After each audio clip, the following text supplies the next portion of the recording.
দেশে ফিতরার হার জনপ্রতি সর্বনিম্ন ১১০ এবং সর্বোচ্চ ২,৮০৫ টাকা নির্ধারণ করা হয়েছে। ২৫শে ফেব্রুয়ারি বায়তুল মোকাররমে ইসলামিক ফাউন্ডেশনের সভাকক্ষে জাতীয় সাদাকাতুল ফিতর নির্ধারণ কমিটির সভায় ১৪৪৭ হিজরি সনের ফিতরার এই হার নির্ধারণ করা হয়।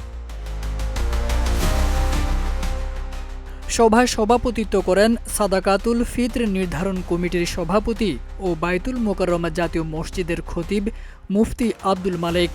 এতে ফিতরা নির্ধারণ কমিটির সদস্য ও বিশিষ্ট আলেমরা উপস্থিত ছিলেন। বৈঠক শেষে কমিটির সভাপতি ফিতরার হার জানান, গত বছরও সর্বনিম্ন ও সর্বোচ্চ ফিতরার হার একই ছিল।